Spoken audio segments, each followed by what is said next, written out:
c'est moi.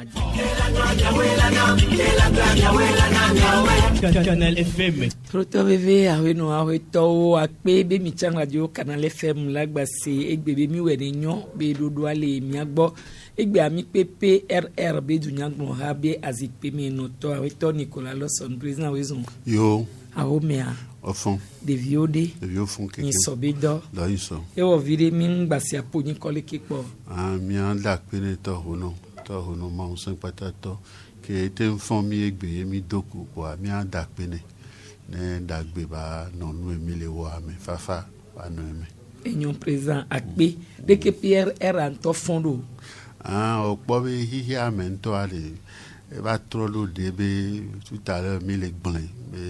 que mi ami no jeunesse me ko to no mi wo ku e mi ami vio va to no bu o kaka egbe on ya te wonde chun donc a ke mi le vokwa mi anu yo to hono mo 5 patato ne e ba lo ba no me ne o mo togo are ne ke ya mo to eji yo be yo le jibe togo ya ba ni et non à l'ordre de l'humanité ko to mi awo do travail liberté patria ne mi avait dit parce que da de do pobiri amo ya nyenya no e wona we mi conférence nationale ya pe bututu gbenbe mi atroso mi ave hymne national là salutatoire mi do atro evakui ou quoi ainsi de suite kuito et puis mi ave devise et nous un salutatoire travailler pour mi le difficile ole quoi et nous a mon ponebe et nous enyi mi wo parce que min quoi to le funa mo pona ba ambition personnelle ame alelo kweto on rele et nous enyi nous yemi wo tout kweto les conférences nationales ko nous mi hoku nous on po donc après accueillir ya va trop tane nous y transition en va trop jour désordre dégâts ko nous y na nyang retirer jo ingbo do me gba va trop va comme va bon 2003 mi candidat indépendant à mon voté dans gbangba ya dit mais ya demande va tu dans le voir au fio nous que dro que chaka nous et de avec tout la ne le funu mi so 64% ne baba ki tani mi aso 0,1 ne lo so Nicolas ne la sen wane baba ne mi adogo ku to va egbego ale fie belio mu le yo do me le Nigeria ba file da ku to donc allez à mon no voni to hono ole kwe agbito ade non va hihi ame anyabi ma unse patato ade kanyi éternel et to enyi hihi o tenyi prophète o tenyi ndekpepe o la ku o la poga keka so to afi o la ku la gledade ya mama nyon to gbe nyon ku to gato nyi voadi à 0 et puis bien maman to ki sa esclavie beve e di via ma ton ve fo de nyon nou non so karaso e chamba ku to ki o former no be famille a ku to e ba hu ne refisia a hu agban le funu va comme il dit nous da hu ame parce que avle si wan o yo wa chinyon nu sen wonyi agome se va keke to enyi donc egbe ari amerique le funu ame ko ple funu jate no funu jon o no o ho yi funu la klibo o la ku o le pe a hu ale gbangban le funu vo ma nyan be avle si wan nu be a ho me enyi funu ipin bi tadi de unto gogo funu opona san ko le mo ato kaka so ya o gble keke o ma no me rekpe le donc a mi ano voni to hono ma se patato ne mi le wonde a mi nyamede e vio chon le mi akeke ama obe vimini donc a ngba gble no vio to ne to ba nyon na ho se be ye kweto mi ano vio le wegbe am sogbe o kwa o le gbando o le gble nu o va pochi o ngba buna me ngba nyande pepe o kwa non le tonya o na o la bo le zwame adede e ntono zande be na me de fifia fito yone na me de wa me wuto yone hihi atro kekelo dade hihi ke me mi legbe a to no sans mutation ke me mi do ya mia au début ami hosebe et là nos technologies simplement culturelles à mon titre egbe la po dade la po bi afia au bloquer avion bloquer nous au kweto et nous on va les son et nous le voir Ah, les tenants, mais les enrées avec, non, ils bossent,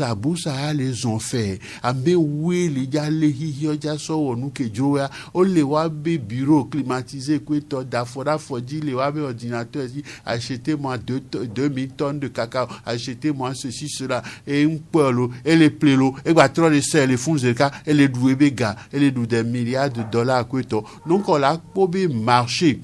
marché des produits, nous Huawei les contrôler les Hiame, bourse de Chicago, bourse de Londres, bourse de Huawei les contrôler, tu vois. Donc on a pour le poids des bourses dans le monde et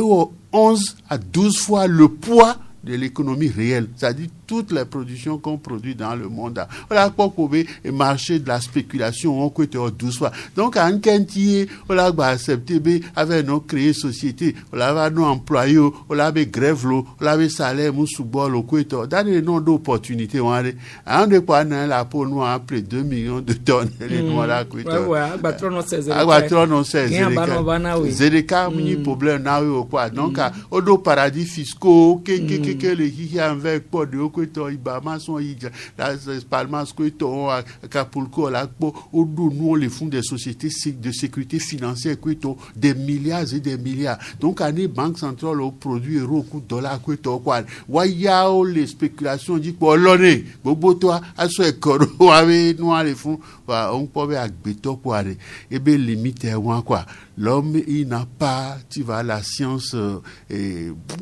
de limites. Il a normalement période que même il doit. Au mi africain, on doit acheter d'aller parce que nous on va dire études, fouiller, nous pas nous mais quelqu'un on a pas découvert dans les scientifiques que quoi on regarde. Ameibo welo, on les quoi ameibo voit comme y esclavage nani et colonisation va na néocolonialisme quoi toi yo vous se approprier nous quelqu'un on les quoi et en leur nom quoi mi c'est dans les doués filles là mais y a 5 ya dimanche un pour 5 non quoi fort d'aller Foda ne que faire que do noa chuchumoku et noa les États-Unis. Monsieur un quoi cancer. Est-ce qu'au besoin on l'avait ingurgité noa do tamé non les noa quoi intellectuel taré et les fonds sont 13 au dia les mien si Dieu va togo quoi que le compte va reprendre plus tard tu vois et nous on les fiomi les scolaires d'aller mon nane miatenyi noa fide pepe ou les quoi au jimi deme au chakami donc à réforme fondamentale au que milatro neme mia me boya la pour d'aller constat ni lo observation ma one et les richesses que les hihi mais au que moi beaucoup de ça daroniagbo sika le dri et manganèse et phosphate et noix le or pétrole bien pas pour mais c'est un scandale non so que ta kakava coronois imbibé de pétrole quoi oui donc à miami boyan que les womi on dade de quoi mi les domine les nyanu nous kenti milano lo 300 milliards sona français de taré et là 100 milliards là où troisième que glodiori d'arenami voit miano violé doyalo miano violé CVV 200 300 tomes les quoi les douno quoi on les on est penamion mi be yo un dirigeant mi le hungaga me climatisé quoi to kuno oh dadede à mon fond on est nyanu les quoi nous mi ne tona wewa nko le wa msogbe président Akpe il a mis d'accord fier au vide akadu ploto kantam voix kaka kudogbe ami npo se gouvernement yeye bedodo radio nous ke gbo be la teso non première chose amedo hosibe togo ayo tobeni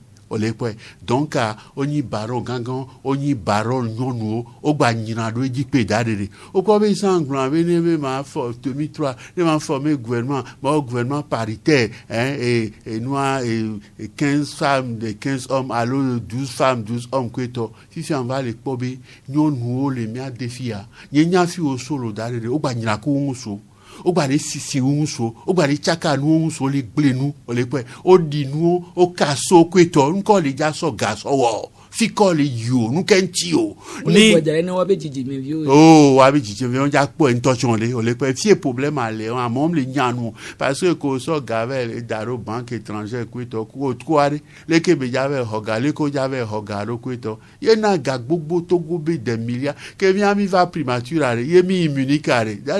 ntono bi Yovodo va pomi quoi. Almado, Tonami, les filles, et Noa, Franz Joseph Strauss, le taureau de la Bavière, et les gérés, et Noa, il y a demandé fortune, quoi, et bien, on doit avoir à cette époque à moins 1800 milliards. On les paye sur le compte là et tout. Et pour on t'en ou alliance comme quoi. On va pas configurer le hôtel ou non quoi ne y a-t-il sauta mener lenti quoi comme tu vas pas et nous va trop tard ça y a demande va trop au pouvoir on va le bobo to sur école au Japon. On les quoi et ça sakawa on va dormir avec nous on meku même et nous comment il s'appelle le président américain on quoi et tu en va donner nous mais yo on a milliard font Togo va ni doudi li nous là pour garder mais là y a singbe ya dema mon vana moina kwito ouais eku Jacques Chirac eku Rafik Hariri ko ou en kwito ya au contrôler dans le système tu vois sur ce continent et tout donc finalement là pour que Togo allait et nous obé ya dema mi school nya homa kwito va nyanu dadi de yo gbona mi bere ahome be nyanya etovone school be nyanya enyanu ebi onpo ki ya de mangba legbe o Rafik Hariri ngba legbe o e Chirac ngba le opo le Liban janyi lo Liban janyi keke malgré be wa me gbogbo toro on a drug traffic ku no habe han blanchiment ku no keke wa o Liban janyi le parce que nous les a pilier nous la nani kweto donc nous aime bien to le woya yé depuis au formé gouvernement yé omte le dirajo o le wo libi o le chaka no kweto owe neme kpofo nyasingbea o la tori la belekele kweto owe ke yin so wan o gba le tote be ma so ape memorandum va quoi puisque au FNF au duivo au mandat social au duivo au PNDA au duivo nous qu'on la so photogole officiel on peur on le dit so Nicolas Nengba so yeye bouva on la le dota on le va dans le même temps mais les hédo va mais les amis les wonu kweto ya nous kenti bi le glebe nous do nous kenti bi le chakabe nous agbeto anyina ku nenia agbeto nya novio umli ndekpe mlezo o yasi me ma salmon o le pe ainsi de suite kweto et doit le ble bingba nya fieye amon le kweto miami potove le doga mais les doga ne bien to mi ate no du mi ato mi ano so fonctionner obi salaire wuli wa so no flunku me na we et puis Togo la po du vitu ko ya po e ma unami kesi no no ya o aglajo to chitero duanti azeto barabara chitero duanti yo le chakano ye dume yo le doya le se fe voir mi problème da we o ole we li la wo wa be libi ku no le kweto e po le wo kweto nu kenti e be la te ni no da de ole kwe musogbo donc a de gamele javasu ye duya o maunto le dasiji dare de passer la pobe ke mi confiance na jina fo si un sele fo si alors dare de donc ye na to hono o ele toji ele si ele ye be détruit Sodome Gomorrah nembe ya me brabra on gbea o to hono to peli ya va détruire kekeke voit comme viado poto les doigts mais les systèmes mais yo les doigts yo les cvv vol les yo equatoria aina to hono ballo ne noembe ole kwa ne miaten tole e fu pepe ya me ne wa kpora bede mia Togo vio ami nyana nulo dadere nyan jesi mama nyo kweto ke va no de mama vi doko bole waga ai bi no sangre la misana ba zianvi beni game kweto vana donc un pondo le nous comme depuis des vimero donc miambi parents do wa fiona nous on la be Congo to on la be Wagato on la be Abidjan to on la be lekleke nous kenti miambi parents wa be jeune le lamena mi alo darere mi la nya nous poe nous kenti fifia mi la ve no so amema dia medu amegogodo wa we la va no so ko jonami wa we la va no gbonu ke nywana mi kweto yo les nous la tenendo hi me trona nenea on sogo c'est-à-dire ça veut dire il y a une erreur une bêtise quelque part une faute quelque part donc à mémoire wa weni faute wa weni problème en Togo kweto on me le dit la jo le voilà jo ko ngo d'accord yo la do gouvernement il y a au consulter na Niamedo est-ce que les sous ya no ade ne wa so do gouvernement ye ade o po wa o yo wa on pas venir d'aller ken boa deuxième fois un peu fort nyansingbe npole enwa pia allez quoi y a qui fait mi discuter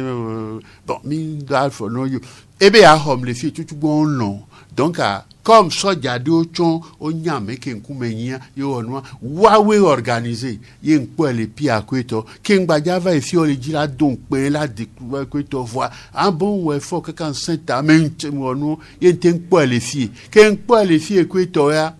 enu mbe ma toni on keke wa ye nto eni olo voi nto eni abe game ye kufo duji ye npo kufo Rollins ba Rollins le tonebe ba se no méfier ne ebe collaborateur wa wini problème o la be tout va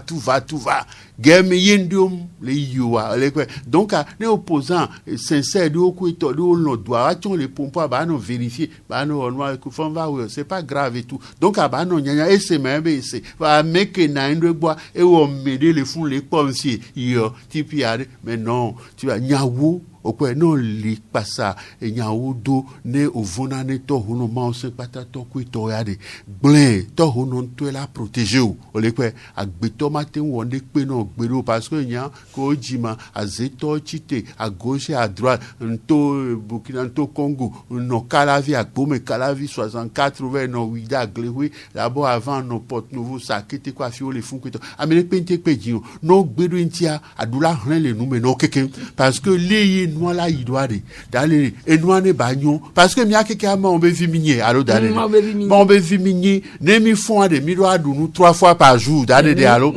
c'est tout c'est libéré au donna lobe de vire pe nwele et nous et toi et sur be pontio donc mon be vio mia keke mia no nous 3 fois mia no vio o la ya fido le togo fi egbea o mia no video le kwetoya ils vivent en dessous de la condition humaine on sogbeo o le pe voilà be parents yobe yoni kweto nkale wo et togoare mila o tout possible mila no yoto hono kaka e ba lola no togo yaji mila toleme par la bonne porte ye nous que diamia o ami puis y a des kudo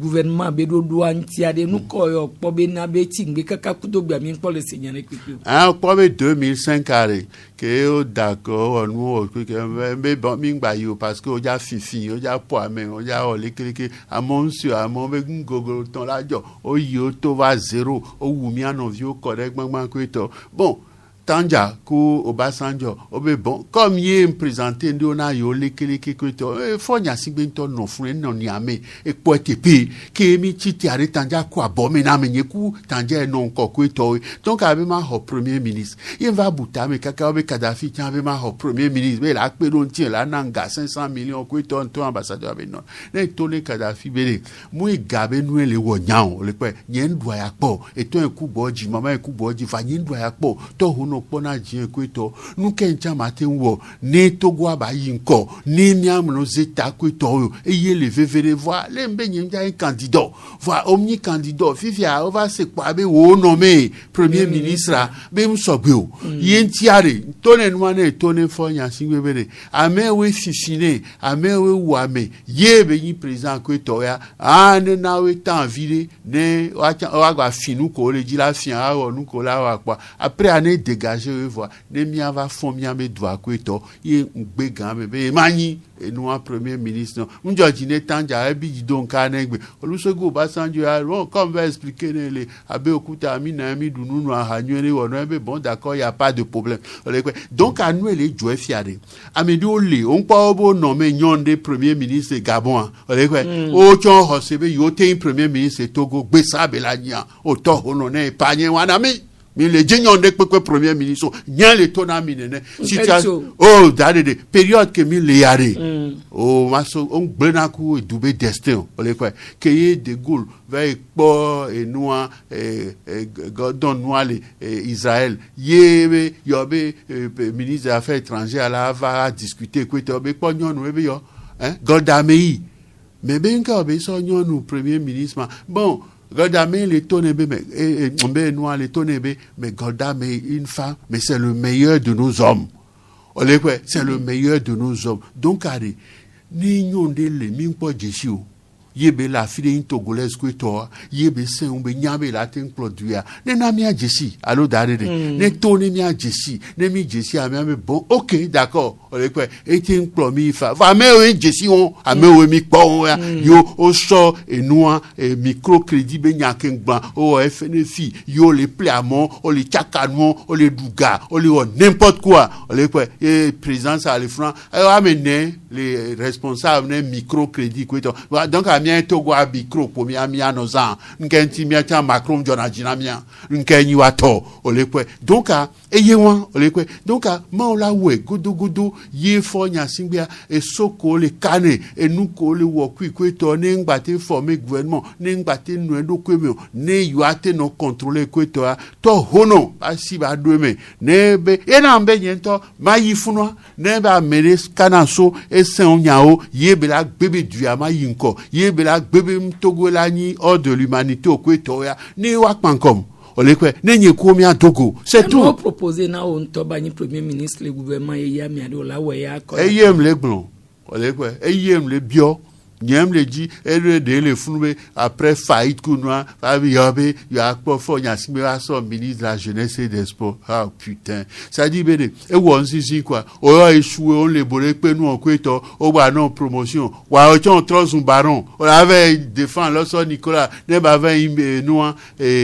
ministre de la jeunesse et des sports nem le diga si elle m'avait quoi ne ministre des finances bebe gamlu le ma on e kweto ya mono ya gaminya simbe ya ma be nommé premier ministre et Tidjani asani Tidjani ku général ku agbeyo mo ve jeklo le fun fanvine be ngba nommé mo ne nommé vo kwa be ma no l'école amena yo ma no le keke o se be fouye mi anglan be yi fouye yi fou o le kwe nyanu wono keke nyanu nglono keke o le kwe ye ma uji po nyan dona confiance do ye ndo foi ainsi de suite kweto donc ari dalere ngba von tant que ye mi amila na ile Togo ye mila no no me kweto kware Togo vi ngba von wa nya bere enua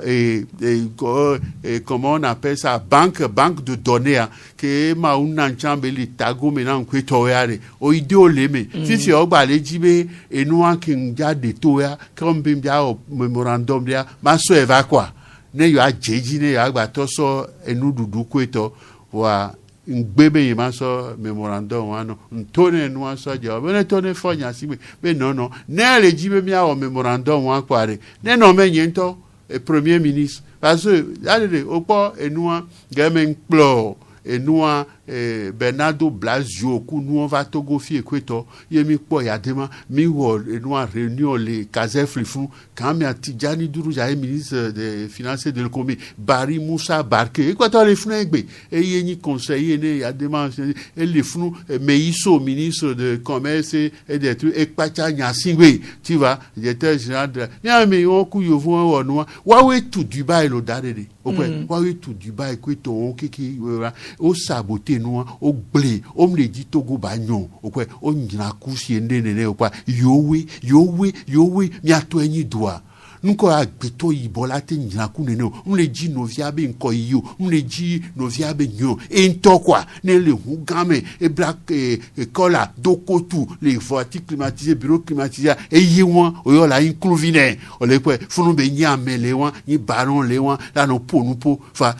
aye ko le sovo susu ko le sovo nko le wo bokenu le nko ja ti wo soko da kwa bana fifi yo nko do gouvernement wari mi le crise me alo mi le crise me non même les crises pe me fo nya singbe are nous on po be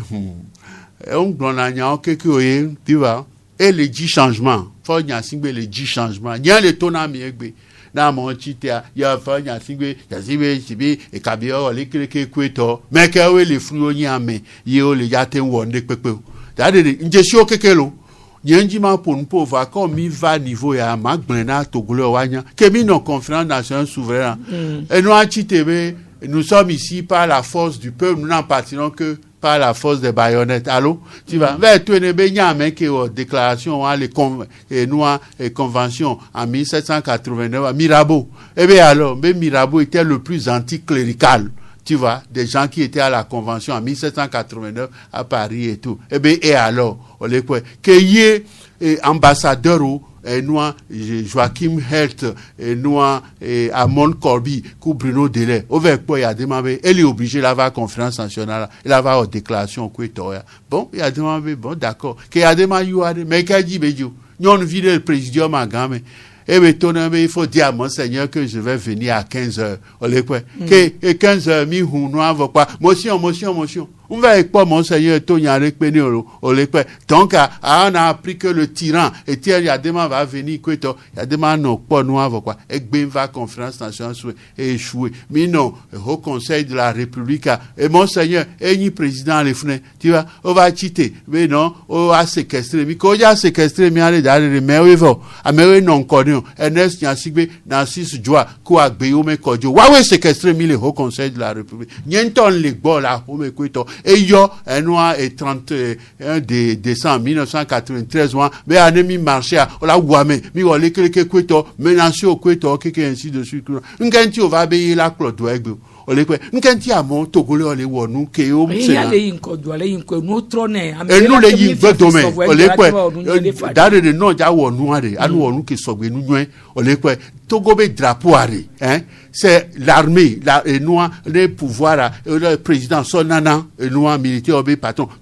c'est ça le drapeau d'un pays et tout. Quand tu au et prélat, on avait son drapeau, vers son l'église, on y avait une séparation de l'église et de l'État depuis là. Et les djinns églises, va contrôler, mais tout ya. Et il y a une histoire. Regardez, moi, j'ai une school dit la école protestante ou la ného, vers en noir din les portes nouveaux, nos grands séminaires, les Wida, oncle et nous, King Boy va au Saint-Joléfier, regardez, ainsi de suite, étudier religion, ben nous, so Saint-Pierre, Kakava, Kodo, François, Diegba, on l'a probé antipape au Nani, on l'a probé papesse Jeanne, Nani, et Divi sur le trône de Pierre, Saint-Pierre, et nous, église catholique, Andinti à mon podwe, ya mon joli et mes couteaux. Nous qu'entier Martin Luther va créer et protestantisme et couteaux. Nous qu'entier Calvin va créer méthodisme nous couteaux. Au pondio, au problème sur le couteaux, que l'État, l'inquisition, ben nous en couteaux. Y non séparer l'église de l'État. Nous qu'entier wo. Béni, ancien archevêque. On l'avait non sur drapeau. C'est un candidat potioré, à peau équilibré. Donc, ando liamindo la no et mi ano bene togo via no senu gome. Eh bien, Monseigneur que les retraites à Kweto. Est-ce que Togo a appartenu à Monseigneur Dea? Et Monseigneur a sorti doit be drapeau sur un candidat Dea. Ben le crio, ben Saint-Esprit. À mon Hossebe, Saint-Esprit, alors les noirs, mais le Saint-Esprit, pas noirs, les noirs, à me dire le Togo fier, là, t'es empêché. Avènement, où est possible, mais là, t'es empêché voir Saint-Esprit, on glonce en avec, et tobe, maou, viol, les Togoa, yo, les Ikodio, les Bion, maou, Bessiagba, et n'a bien pas les dégager, mais barabara, joa. La dégager, la Monseigneur Ben avec Béo. Les non, parce que, pas bien, il y a les crises qui parce que, Yam biona so Togo vio bobere ne odo home onto apo home fiolia yo jeklo le apo abati bokweto yo yoto hono ma se patato aw eye doyi e de kuku enu ale leji ne na ejro ne humonai ne de susunai ne de nuane ne yakpo le ke la odo ne yakpo le ma se patato la non et na yesu blobere demandez on vous donnera mais qui est le on qui vous donnera? C'est Dieu tout puissant, c'est l'Éternel. Miake ki a miabe vioni, on besoin la va y église de, la ve non doué, la non di hakweto, kengbo la po nou ko le dio, o le kwe, e vio le dia, e gayo le dia, e sonyo le dia, nou ko le dio, o le kwe, non bioto hono ke doa, ne pobe nyono, ye pobe o merite la sono kwe, nem nenwa, anon de kukune, to hono e la fi siafi. Okay. Il est au ciel, il est sur la terre. Dieu est partout. Il est omniscient, il est omniprésent, hein, il est omnipotent. Que au doigt pour parti politique à Zénénéo présidentiel d'accord. Yangba yikpo voit et nous en première fois 2003 au Tchaka bon deuxième fois en 2010 à Nkpobe oja poa mais oja wa mais oja fifi se retirer on les quoi 2000 et nous 2015 ngbabe nous y en campagne to y a filé parce que ngbaye Guga puisque à medio nyenton so be wa wo campagne na nkwetoya oyo so be ani candidat. Dans un truc, on va être trogné et nous en suppléant les candidats. Donc, à calculer, nous, pas quelque quoi, mais, oh, e wo sisi nto ado ele wu anke le wo nke ti bilate no nenu amedo e to na mbe yo président FNAMI 2010 be noa mi so a pouvoir so na mi nok bureau mais na UFC mi so a pouvoir so na Jésus Olympio ko to le to na mbe vifi anu kenti won bia do ware gan me ade omu yikroji dogbera na ma wu bi e be nu kegbe ile ya ne soji dudu na yike mgbe ya non parce que o po be yento nyambe de mu gan me ye Martin Togo ye Togo viola po ma on ben dandono les points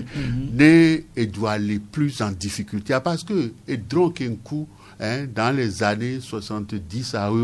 tu vois mais Togo là va en difficulté il y a là en difficulté fouillement au Tchana et be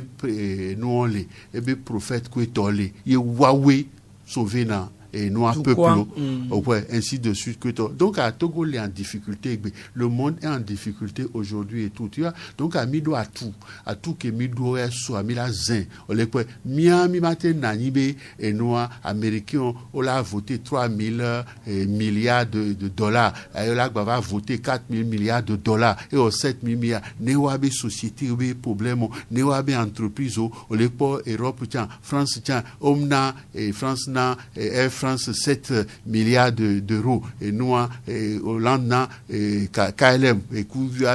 3,5 milliards d'euros ça fait des millions de milliards de francs CFA yo les détokuito miabe besi awade et beaucoup nous belé mais que bon nous peut yo les jogo à les francs nous kanti milado banque centrale miami la gave no doga fifi a mila va sa miabe banque et nous on est privé ouais yo l'avait non regarder font 2,5% yo l'avait non donné à moi 15% 17% quoi alors mais à sortir titre foncier va non do titre foncier quoi Martin Dogo et puis non va d'ajuare d'aller au lieu d'agrener si dans les pays francophones quoi même dans les pays anglophones miami boy a des coller au pouvoir ngale wo ngenti on dia nyanu o le wo n'importe quoi on la sort diplôme gardé d'arrêt on la sort titre gardé d'arrêt à dokoto à fifi quoi et et nous kola wo ebelanyo ye wa no viola do dignité yo la respecter bien homme le well o quoi yo le nous mettre libi nous fiti ko to ko le donc ade nebe nje funuvo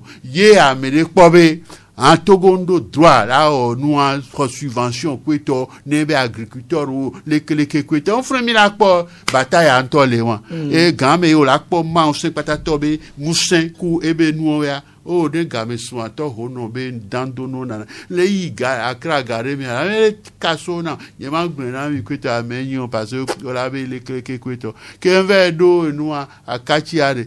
ya to hunenti wo pa humbu ko surgir le franco ke be a to hono ma 5 patato dade e hu atrole ke kwa ezo afo veji to hu verbe dodo ke nje twa e no ato na be ma zondo yin gba trongo do me kweto dade donc a nyang po ma obe miracle po et tout un coup le 1er janvier odo à grand bonnet elle les venait m'te notion te duno kaka coup on les quoi ma manier la trigan on les quoi moni loson parce que si anaga toi si anaga les gana kwito hein et ben nyang va pode yen pode kwito et non yanye gba va toi huni wono ne kwito parce que et chamte zanu ma obe miracle à dade un sona fie jenafuno donc à no do hosse nyao yo do jiro to hono mon se kwata et nous ko bien yo jeklo yo le bio kakare to hono la sova non puis nyambe Togo ko bebe lors de l'humanité yemi la parvenu dans le travail dans la liberté et dans l'amour de notre patrie on y arrivera dadere on y arrivera et dode valeyi et doit ele hinu subogle les gagnants be akpaji o to asi de fifi abe yo voa o de gaganganto sokpero wa ya mehunti Togo ndemulio wa mnya ne kaka ya mehu je pebe nyami le gbon ameko dono ajo lulu anu do megbe na mesubo sigbe wo ni ade le ko yo sonku ile po emu ko kekemu ye do won agbe le Togo anti le ko la ola do edo ya me se mi la gezi o po dade manya ele umi en 2003 manya l'ignorance qui nous tue parce que et donc on est et ya wa me l'Afrique. Oh, elle a dévasté Ghana, elle a dévasté Nigeria, elle a dévasté Afiowe. Parce que non, il y a des copies, il y a des banlieues de Omekwetoya. Les gens vivent dans des conditions en dessous de la condition animal ole kwe amon be siko le noa non le yo po sika me do le nou la fido kweto non le po wa be nou on po nou le do kweto ya ne du ala ke wo massacre be la en l'Afrique va to hono ba lo le mi aji parce que o po be ngble po we mi do gbe o ha me dadede ole kwe mi do gbe on to ha me nyen to yo vo de gare me on be nou an kweto ya ye nglo nou ha me atike o gbangban va ho me va po nou nou seconde effet secondaire ou quoi et mi yo anu atike akwa trop le dobu ne do ko to e ngbo va ho ko to e va fi on gbere nda ko to noire e clodo akiki ki intro inveo e noa comment analyse coup échographie coup noa et bien mais qu'est-ce que vous avez fait mais ce que vous m'avez dit docteur Yenwalo et bien non ça ne peut pas même bien mais c'est ce que j'ai fait j'ai rien fait et puis vous avez pris quel médicament et bien non j'ai pris tout ce que vous m'avez prescrit et tout mon hosio dade funu po nyangba confiance les docteurs ikpeli vous dit quoi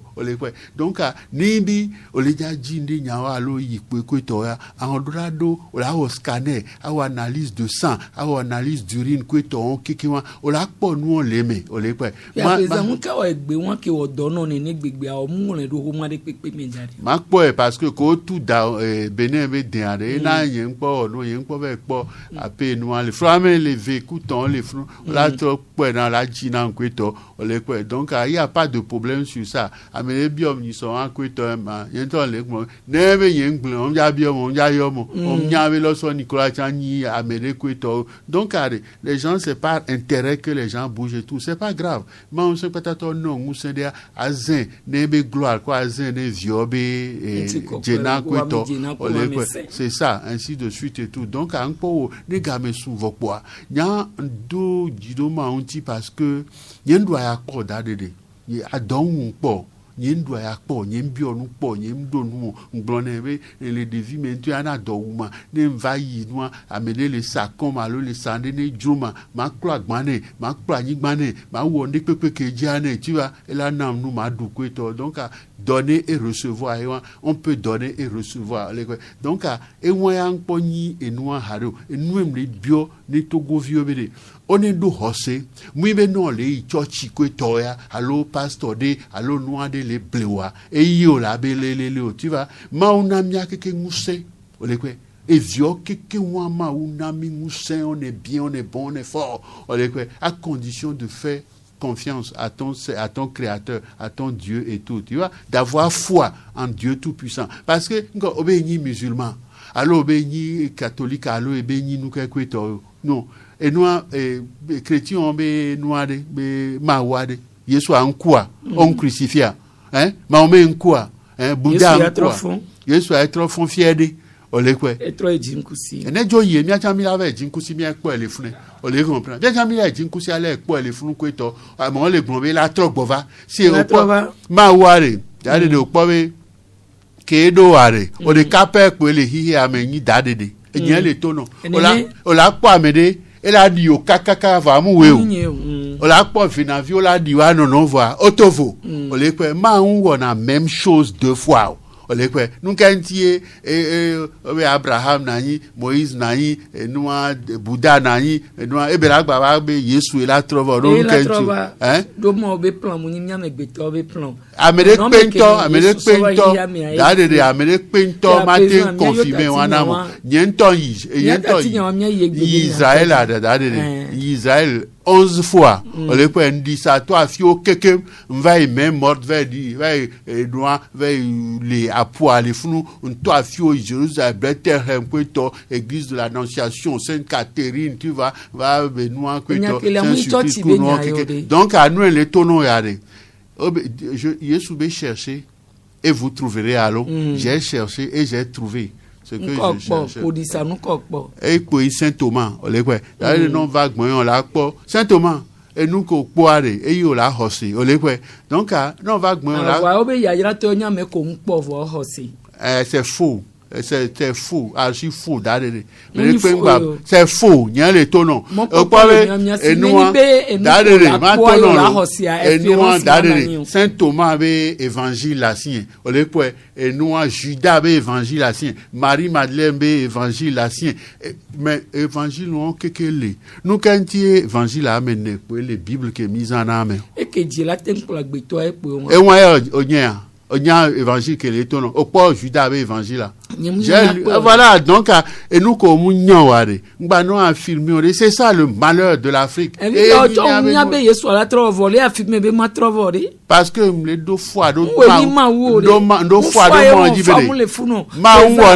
chose deux fois.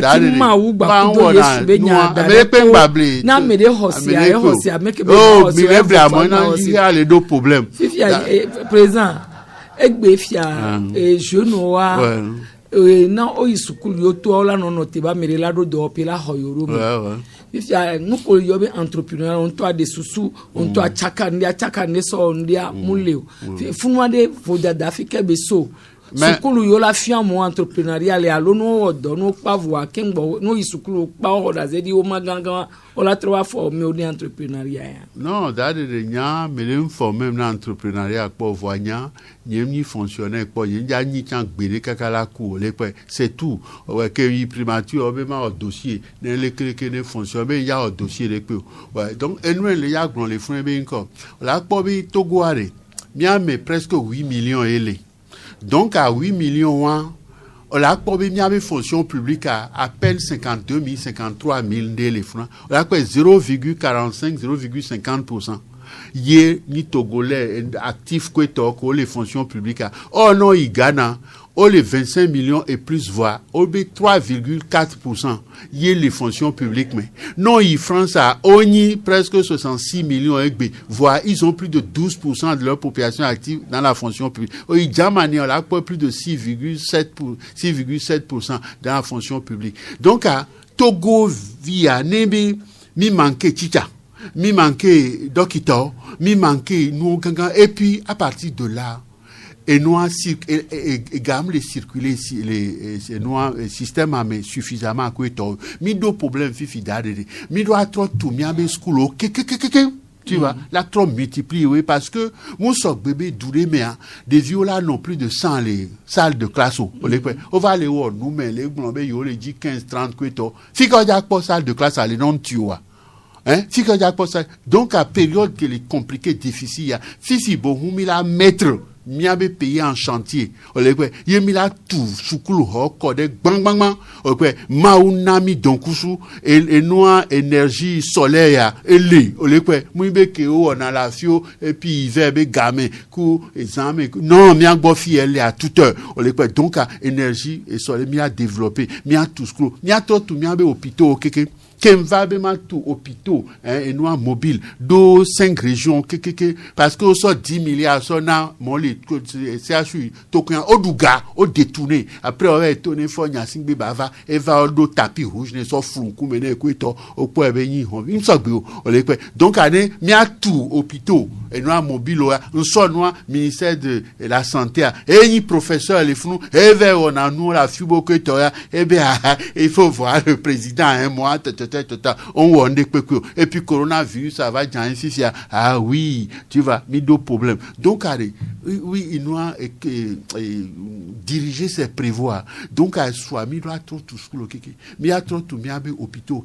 et moi ya mi la deux ne mi les deux mon temps les d'aller mi a non suivre togolais ni idiot il y en a plein dans le monde et tout autant va créer et nous en société egbe ato doji sofa ko togolais les capable mi ndo la so mi a be mon dodo sauver non avo et burkinabé de kwito nketio nkebe nyaumio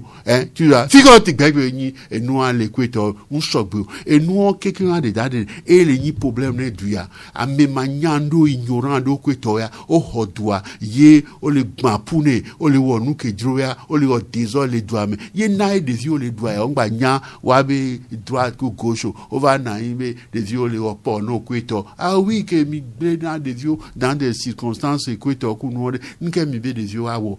l'oisiveté c'est quoi ça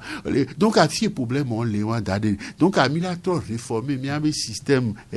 d'éducation mi avait système de santé mi avait agriculture à angle ho il vaut nana 4 000 € en Europe, dans toute l'Europe, 4 000 € par hectare pour leur agriculture. Et les 2 300 000 donc on quantité Miami matin subvention on va on va so les firmes les TVT on dena bidon de minable de fio mais quand c'est ça on est premier en soja on est et dans le même temps mais OK il premier le soja mais mi po beñoa mi babe ave on multiplié par 3 on l'appelle anglais frulaté anglais pourri ne va so blemia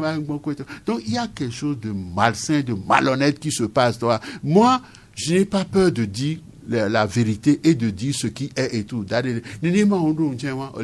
Donc, tonana mbele zondo yinenea olekwe unjona jina mo olekwe yena yola crucifié Yesu yena ola olekeleke kweto voix a jene ma ba lo le jiwa ma te npe o parce que Yesu gbana et tout est bébé destin avec la c'est à ni Judas donc gamin son avec Judas va accomplir ta mission pourquoi moi ah non il y a que mi do mi abi destiné dadede il y a que mi do mi destiné kwito a monter va do aimer a chaque non vide voir non do hosse ye son do kwito et nous collège là quoi a même nya homa soku dadede ele ho no milliard vers le soda kwete mene di savez et les mana move novici et les mana move nu aller les kweto on peut comédie ou coup tragédie ni no be va trop ya président mene nya do di ni sori abe essence que mille diabe amedo obodo no anti wa we na e bele hoti na mi dola hoti kengbe nkano dibo se fedina ite benu medidi no ba yi non donne de fedina ite le o le pe ma o so na do so da sine amesia me kweto ketem avoir un bel glan et les glan avec insistance et certitude kweto nyambe il a raison et na yin le kenu parce que et dans les kenu ouais parce que mo de kakpo là no blonde pepe mo de kakpo là no sianu amesia me do ebe spécialisation ebe parti kweto donc et donne de bel auto no mo se patanto la deux alors la protéger la conduire jusqu'au bout ame oui les fifiants les franto jesi wa do ko nyanu ko le wa voir en ce sont des satanistes et tout ils n'ont rien à foutre des autres oh c'est gars et gars oui et gars mon Sénégal kweto amedon l'on a Sénégal ainsi de suite kweto non Sénégal non va bo kweto voir et douebe et nous chandouebe et nous et avantage ou inconvénient au point d'aller parce que expliquer nana mo bon Kenya wo et nous maté parce que les gars même nous en collège et nous qui va 6e ah bon et nous en mathématiques classiques mio qui mi 5e en mathématiques moderne va quoi 6e donc a mis le tuji ben ngba hemio le quoi kaka ke tu krava jon sijole et daume va togwa et va hem le fie voire on va pe back il faut de kwito donc ari ma groupe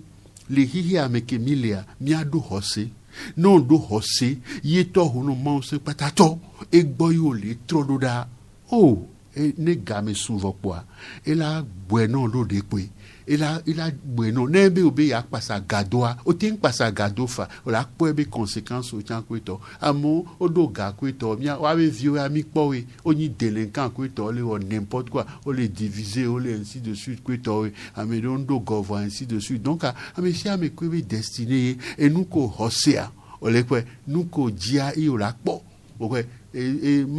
là non selon ta foi selon ta détermination ainsi de suite et tout Togoare c'est un pays qui doit être l'ordre de l'humanité donc et ne peut mater ou nous mater empêcher et nous battrons hein ne mi kuchan